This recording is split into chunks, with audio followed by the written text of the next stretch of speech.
Bonjour à tous, je suis Franck Sebag. Je suis ravi de vous retrouver pour un nouvel épisode de Grow Fast Now What, le podcast qui vous propose de découvrir les plus belles histoires de la French Tech, cet ensemble de startups et de scale-up prometteuses qui seront peut-être les champions tricolores de demain. De leur début, que ce soit de leur cuisine ou de leur chambre d'étudiants, jusqu'à aujourd'hui, nous allons retracer leurs histoires.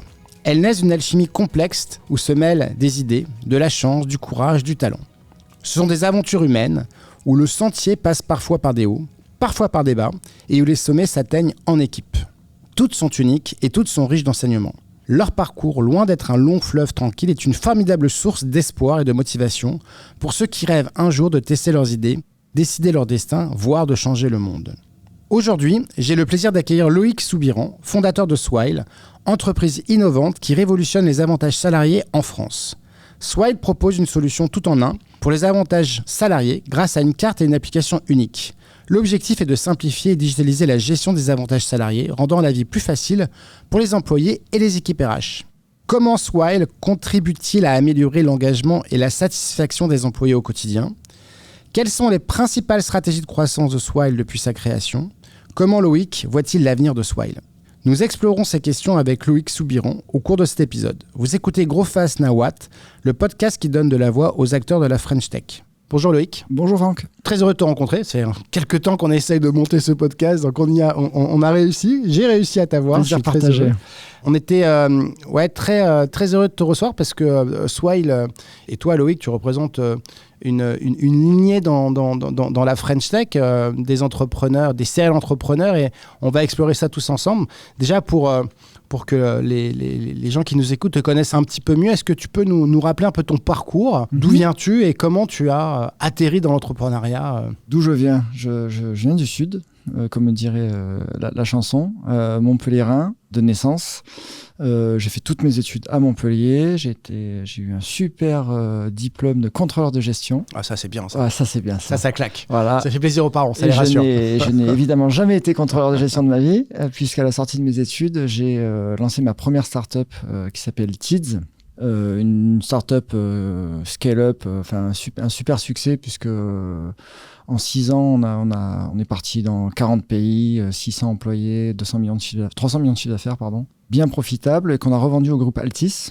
Et j'avais pas envie de faire le service après-vente, donc ça c'était début 2017, et je me lance au moment de la revente dans une nouvelle aventure qui s'appelle au moment du projet Launcher, et puis qui est assez rapidement devenu Swile. Alors dans ce parcours, déjà, si on revient 2 secondes sur Tids, qui est quand même déjà une histoire assez incroyable, on dit souvent qu'on a l'occasion de réussir qu'une seule grande boîte dans sa carrière d'entrepreneur. J'en ai déjà 2, donc c'est déjà super, mais si on revient sur Tids, ce qui est intéressant, c'est que cette société, tu l'as créée en sortant de l'école. Oui, avec deux associés fondateurs.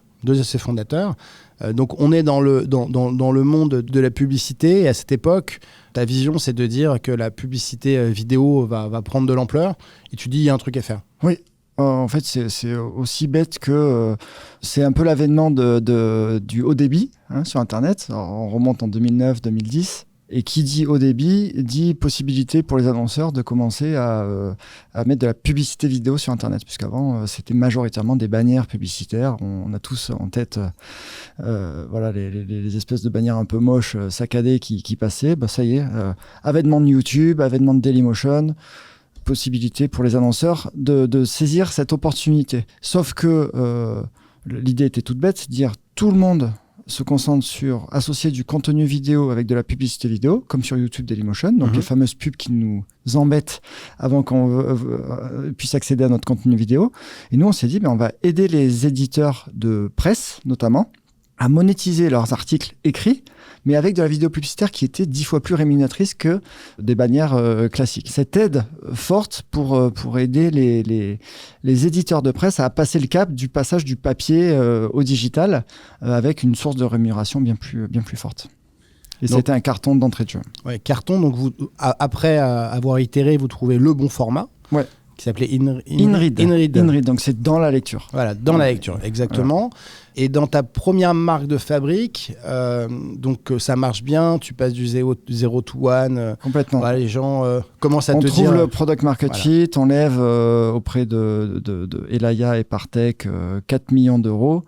4 millions à l'époque, franchement, c'est l'équivalent. C'est 40 franchement, en pleine ça. bulle, Maintenant, c'est ça c'est un peu du 30-40, on est d'accord. En tout cas, en termes de difficulté, Ouais. je peux garantir que c'était ça. Mais sauf qu'on veut bâtir un géant mondial.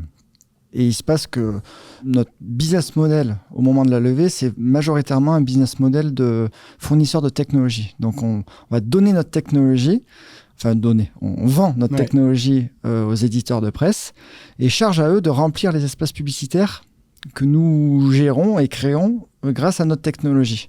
Donc ils ont leur propre force de vente commerciale. Et en fait, on se rend compte que très vite, on se rend compte que cette stratégie ne fonctionne pas. Pour la simple et bonne raison que, certes, il y a un inventaire créé colossal, mais il n'arrive à monétiser que 2% des pages de l'inventaire qu'on crée. Pourquoi ? Parce que les équipes commerciales ont probablement 40 ou 50 produits à vendre, et c'est un parmi 40 ou 50. Donc il n'y a absolument pas de focalisation des équipes commerciales, des éditeurs, pour remplir cet espace qui est pourtant hautement rémunérateur. Et on se dit, mais non, mais en fait, ça doit être notre job de finalement à la fois créer les espaces publicitaires et de les remplir, sinon on s'en sortira pas. Et c'est là où on fait un premier move hyper stratégique avec une boîte qui s'appelait à l'époque eBuzzing, cofondée par un pionnier du web, Pierre Chapaz, évidemment. Et on décide en fait de s'allier. Donc c'est le premier move stratégique de ma vie d'entrepreneur, avec une idée toute simple, c'est se dire, eux, ils sont déjà implantés dans... alors je me souviens plus exactement, d'accord, mais on va dire 6-7 pays, avec des équipes commerciales, parce que eux, c'était une régie publicitaire, justement, externalisée. Et ils cherchaient un peu un produit pépite à vendre. Là, nous, on était déjà dans tous les plus grands médias mondiaux, parce qu'on était déjà, évidemment, en France, sur tous les médias que vous connaissez, Le Figaro, Le Monde, l'Équipe, l'Express, etc. Mais les équivalents de ces magazines-là à l'étranger, New York Times, etc. Et ça match pour plusieurs raisons. Un, parce que nous, on apporte toute la demande, la supply, donc l'inventaire, et eBuzzing remplit les tuyaux. Donc, c'est un carton commercial d'entrée de jeu. Et puis, ça marche aussi humainement. Pourquoi ? Parce qu'à l'époque, moi, j'avais 27 ans, je pense. Donc, j'étais vraiment primo-entrepreneur. Et dans le deal, en fait, on a dealé avec Pierre que finalement, il me prenne sous son aile pour que moi, justement, je puisse continuer à apprendre à vitesse grand V en tant qu'entrepreneur. Super courbe d'apprentissage. Complètement. Vous aviez un super produit. Pierre avait Pierre il avait toute son expérience. Pierre, pour ceux qui ne se rappellent pas, c'est quand même le cofondateur de Kelkoo, qui a été vendu 500 millions de dollars à Yahoo et qui avait recréé cette activité Wikio, eBuzzing ou Overblog. Il y avait plein de choses dans son panier et qui avait une vision. Et en tout cas, ce qui m'intéresse dans le takeaway, c'est de se dire, même à 27 ans, à un moment donné, d'avoir la maturité de se dire non, mais en fait, tout seul, ça va pas le faire. En tout cas, je vais être bloqué. Non, mais j'essaie d'être en phase avec l'ambition affichée. On veut devenir un leader mondial. J'ai que 27 ans, j'ai pas encore pris toutes les baffes entrepreneuriales que je dois prendre pour voilà. Donc je dois me confronter à la vraie vie. Il y a Pierre qui accepte de me prendre sous son aile. Go, on y va ensemble. Et il a toujours jusqu'au bout joué le jeu, malgré finalement, très honnêtement, mon immaturité entrepreneuriale, évidemment. Donc, et ça, je lui suis extrêmement reconnaissant. D'ailleurs, la boîte se change de nom, on devient de eBuzzing, on passe à Tids. Voilà, et donc ça, c'est le deuxième. Donc à la fois, il accepte dans le deal de me prendre sous son aile, et en plus de ça, et ça c'est difficile parce que finalement, certes, c'est une fusion, mais c'est une fusion pas à 50-50. C'est une fusion quand même majoritaire pour eBuzzing qui était plus gros que Tids. Sauf qu'il avait bien compris, nous on poussait évidemment en ce sens parce qu'on y croyait dur comme fer, que la marque du futur, le produit du futur, c'était l'InRead et c'était Tids, une marque premium parce qu'adossée aux médias les plus premium du monde. Et donc on s'est dit, ok, en fait on se marie, on fait un management unifié, donc zéro départ pendant, 5-6 ans. Et par contre, on opère tout sous la marque Tids. Donc là, premier takeaway, première expérience entrepreneuriale. Donc le bon produit, la bonne équipe, le rapprochement qui marche, donc qui est synergique. Donc premier exit. Ouais. Premier 1 + 1 = 3. 1 + 1 = 3. réellement. Ouais, réellement, ouais. Et là, en fait, souvent, donc on reçoit pas mal d'entrepreneurs à ce micro, et la question qui se pose, et pas mal d'entrepreneurs, on se rend compte que le serial entrepreneur est quand même assez fréquent, et la question qui se pose systématiquement, c'est ok, bon, alors tu décides de pas faire le service après-vente, tu fais pour plein de raisons, et la question c'est comment tu vis cette période post-sortie, où tu te dis, qu'est-ce que je vais... là, tu as quel âge? Tu as 30 ans, voilà. Donc, un peu jeune pour aller vivre au soleil, tranquille, revenir dans le sud et chiller. Mais comment tu choisis ta nouvelle aventure? Parce qu'en fait, il y a plusieurs options. Tu peux, le cas échéant, devenir investisseur, comme beaucoup l'ont fait, créer un incubateur pour... Et là, pourquoi tu décides de recréer une boîte? En fait, c'est hyper simple. Teads, on décide de mettre en vente Teads courant de l'année 2016. Parce que pour plein de raisons, on ne va pas y revenir dessus, mais c'était le bon moment. eBuzzing était une boîte quand même assez ancienne, il fallait quand même qu'il y ait un retour sur investissement pour les investisseurs les plus anciens. Et puis il y avait des grosses menaces de Google, Facebook aussi qui planaient à l'époque. Donc pour tout un tas de bonnes raisons, on se dit, allez, c'est le bon moment, il faut qu'on mette la boîte en vente, parce qu'elle allait hyper bien et on voyait qu'il y avait encore un peu de potentiel de croissance, mais voilà, on voulait profiter de ça. Et ça, moi, ça crée une cassure en moi totale, courant de début 2016. Ça y est, en fait, grosso modo, ça y est, le bébé va être vendu. Ouais, ça y est, c'est la fin de l'histoire. Alors, je ne sais pas quand exactement, mais cassure profonde en moi. Et il faut savoir que même si, en tout cas, et là, je parle à titre personnel, même si l'aventure, d'un point de vue extérieur, a été hyper belle en termes de réussite financière, chiffrée, tout ce que vous voulez, au quotidien, j'étais first-time entrepreneur, c'était très compliqué, c'était très difficile. C'était très intense, plein d'erreurs, plein de trucs à réparer, les joies de la première boîte, quoi, finalement. Hein. Et du coup, j'avais ce sentiment de dire, j'ai envie d'en refaire une, mais basée sur tous mes acquis que j'ai pu avoir à vitesse grand V là, pendant 6 ans. La boîte de tes rêves, c'est-à-dire que tu as créé une boîte... C'était peut-être une vision naïve, mais en tout cas, c'était ma vraie...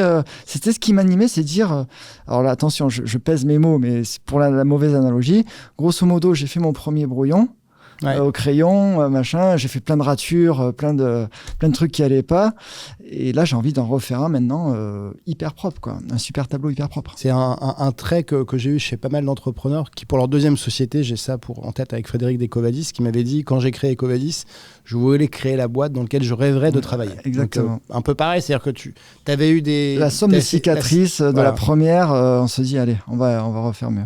Donc là, tu étais dans le monde de la pub et comme beaucoup, le midi, tu allais manger et tu te rendais compte que franchement, c'était pas très fluide dans ton salade bar et tu te dis, il y a un problème, donc je suis entrepreneur, il faut que je trouve une solution. C'est ça. Et donc, c'est quoi l'idée au départ de l'idée toute bête, hein, c'était plutôt que d'attendre 15 minutes pour manger la même salade tous les midis. Et puis, manifestement, j'étais pas le seul parce qu'il y avait tout le temps 30 personnes devant moi.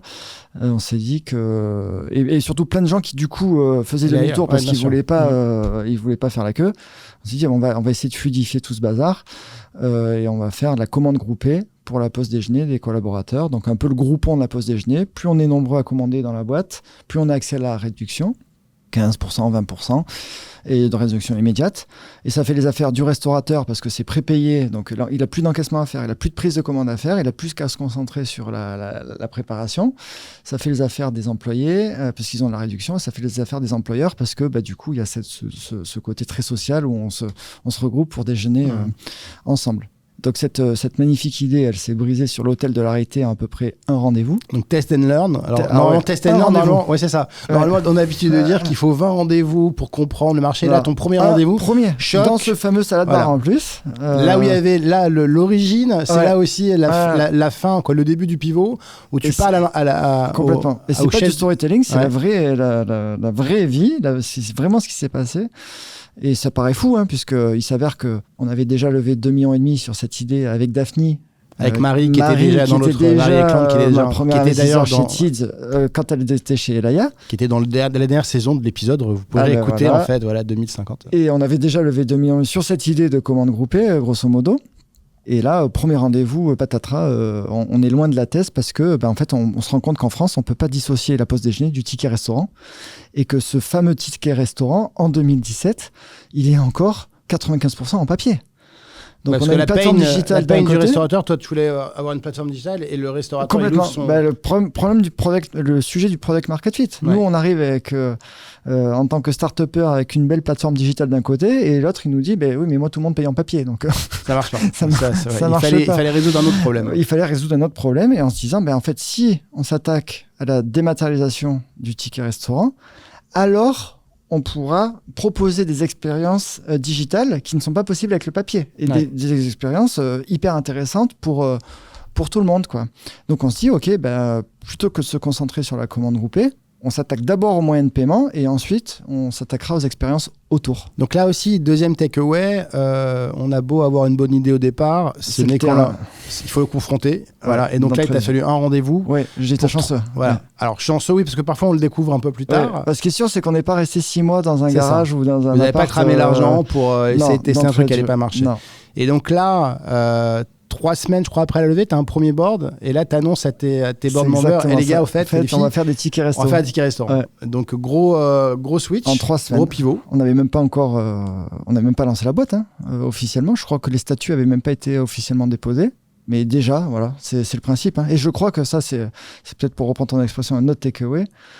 Ne jamais oublier que le rôle d'un entrepreneur les 18 premiers mois, c'est pas de convaincre tout le monde que sa première idée est la bonne et de s'entêter.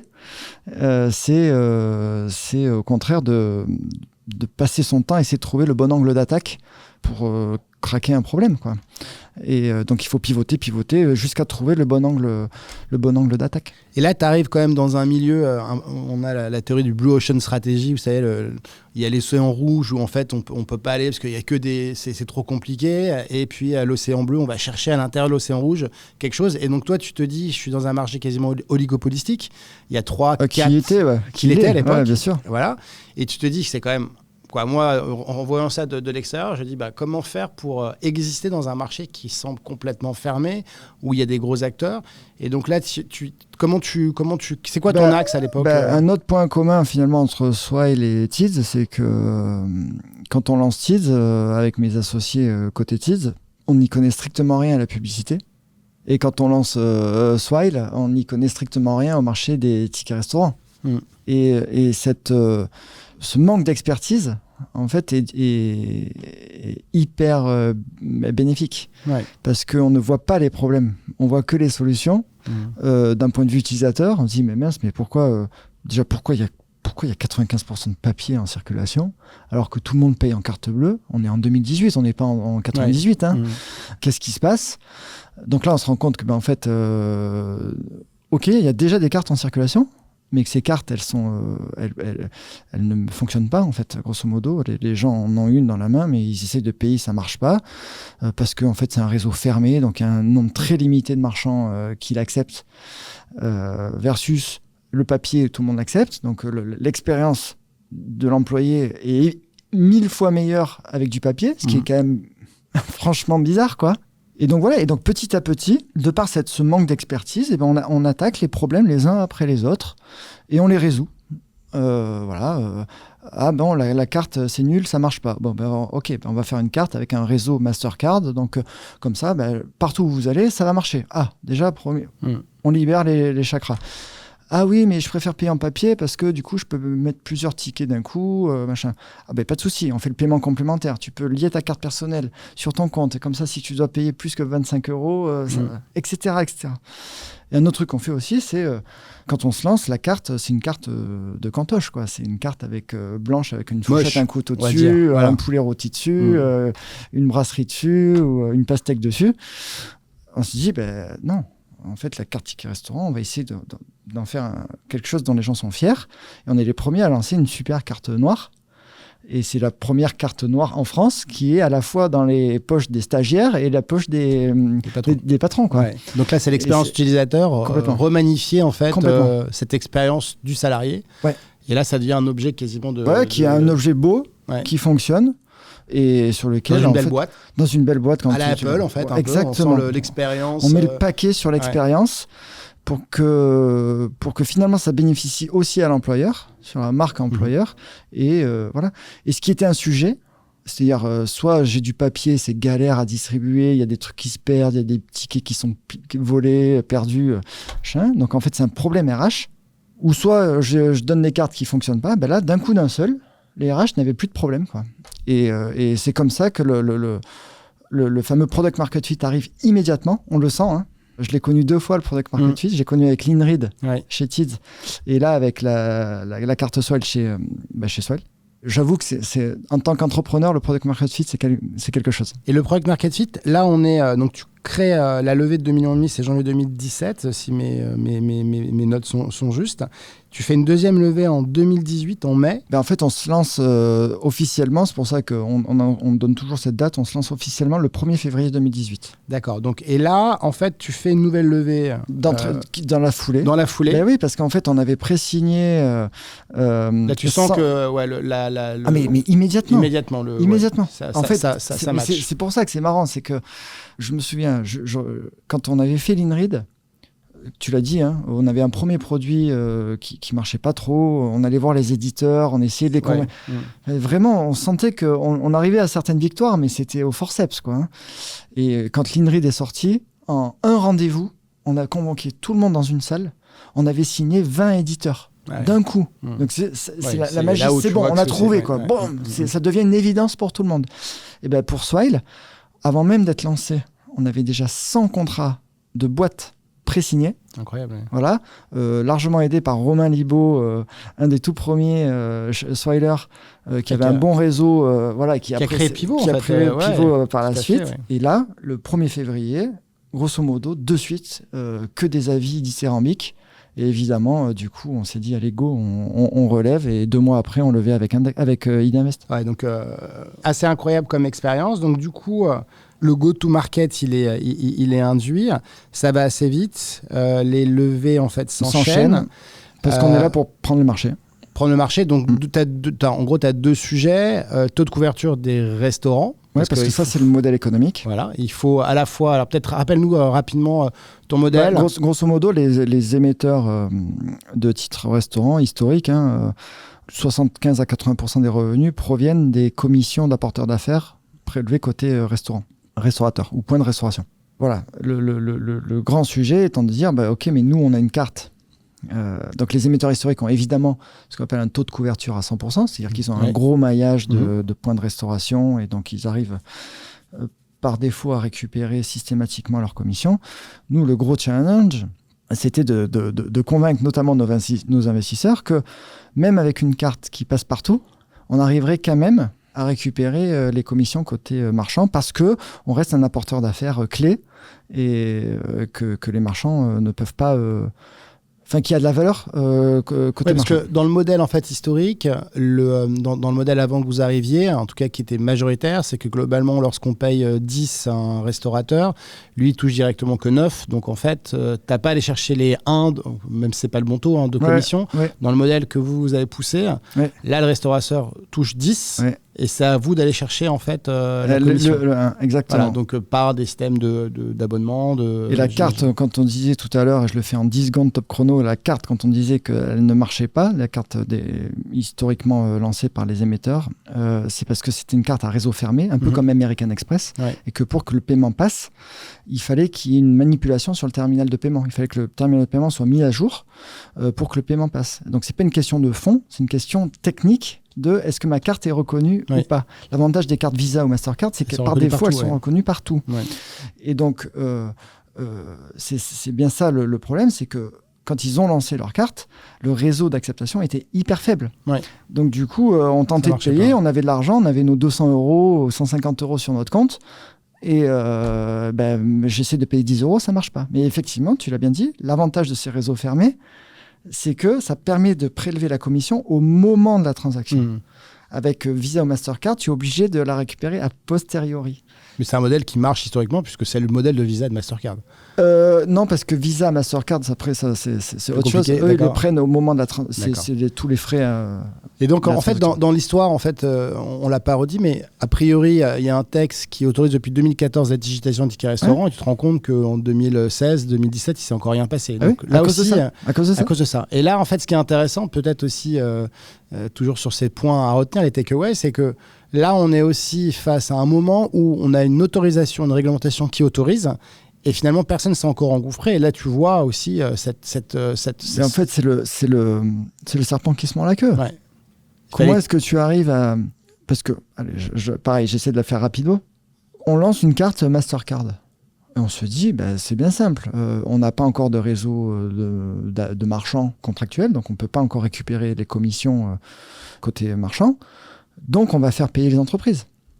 Et donc c'est une vision très naïve en fait des choses. Hein. Et donc on va voir les entreprises et on leur dit regardez, on a une carte qui fonctionne. Et ça coûte. Mais ça coûte.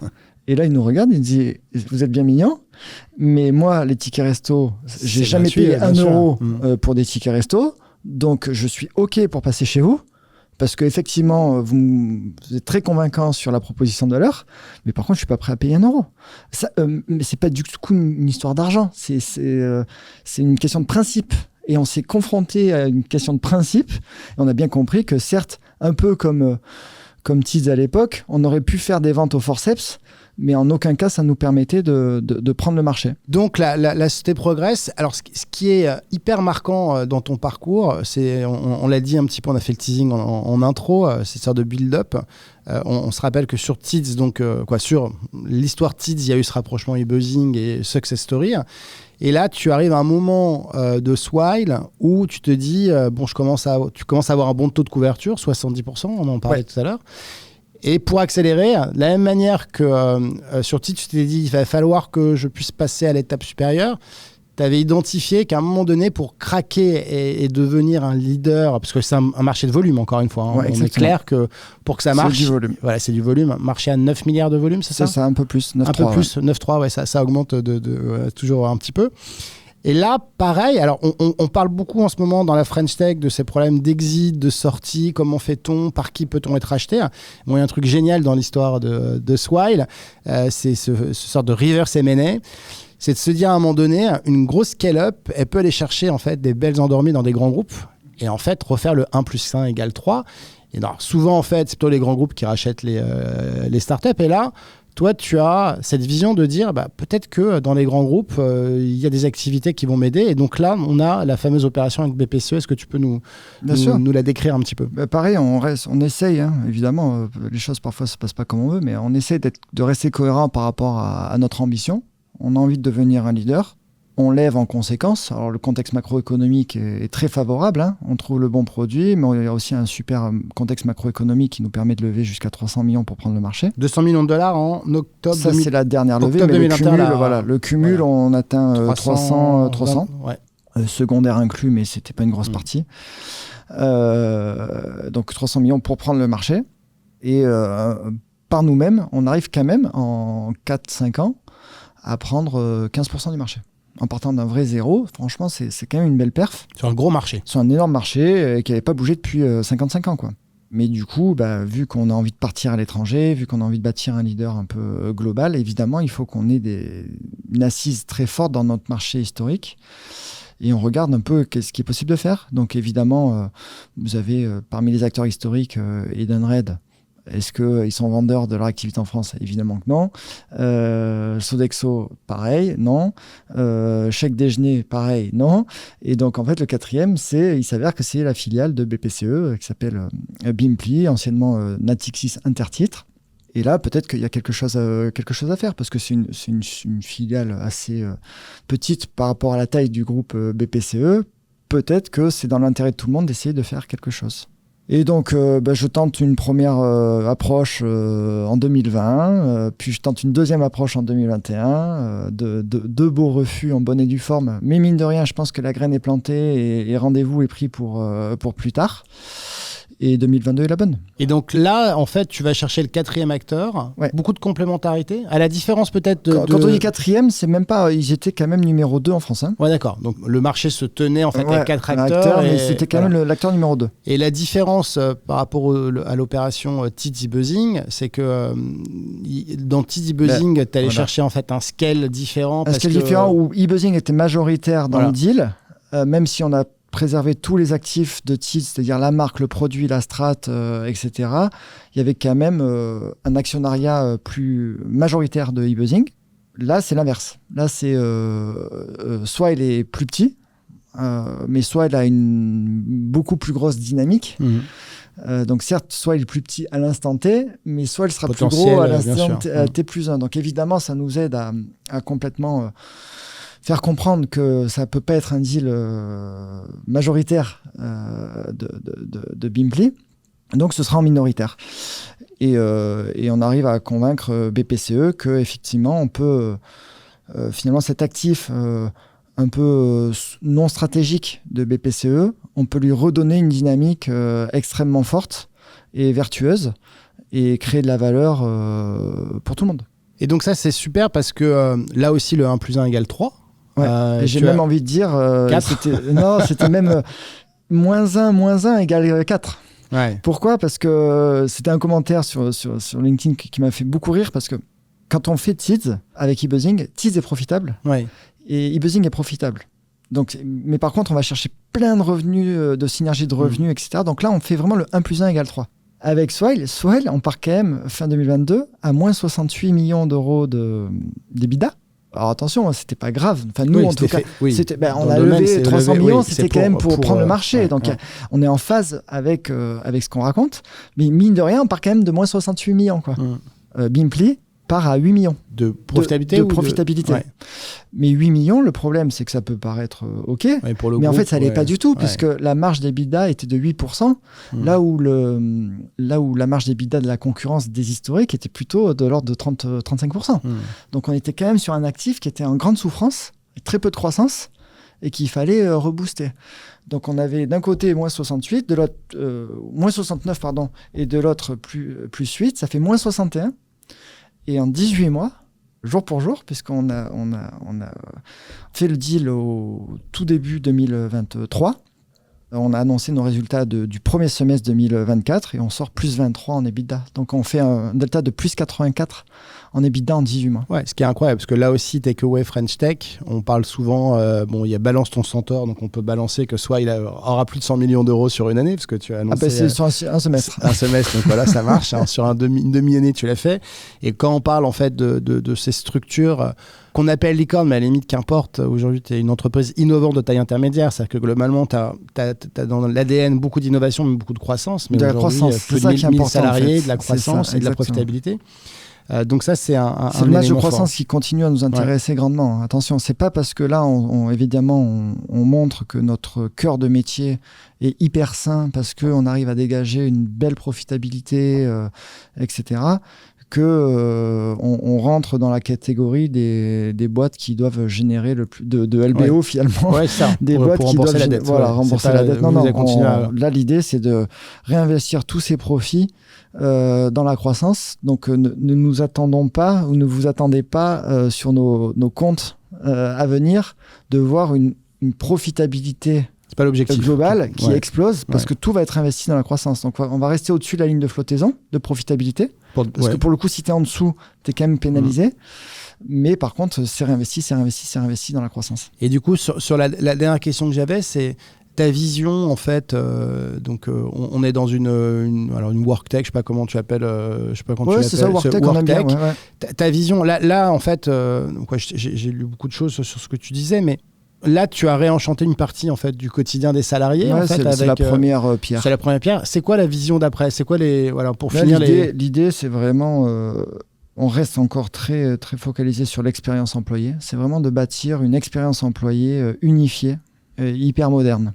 Enfin, moi, je trouve en tout cas, si on se concentre 2 secondes sur l'expérience telle qu'elle est vécue par les collaborateurs, encore en 2024, on utilise encore trop d'outils pour gérer notre quotidien en entreprise. Donc trop d'outils égale trop de disparités en termes d'interface, de login, etc. Et encore en 2024, encore trop souvent, on a l'impression de faire un bond en arrière de 20 ans par rapport aux outils qu'on utilise dans notre vie privée. Et ça, c'est plus possible. La frontière vie pro, vie privée, ça me nuise avec le télétravail, avec quand même les nouvelles technologies, etc. Mais par contre, elle reste encore hyper présente dans la qualité de l'expérience telle qu'elle est proposée.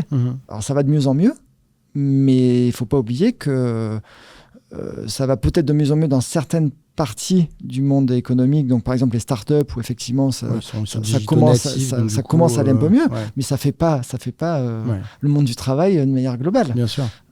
Et c'est ce problème qu'on a envie de résoudre et at scale, puisque c'est un sujet qui est commun dans le monde entier. Bon, mais il y aura toujours la queue à la saladerie en bas de mon bureau. T'as pas réussi à résoudre ce problème quand même.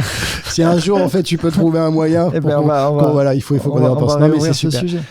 Merci beaucoup. Ainsi s'achève cet épisode. Merci pour cet échange et à très bientôt sur ce podcast. Merci beaucoup.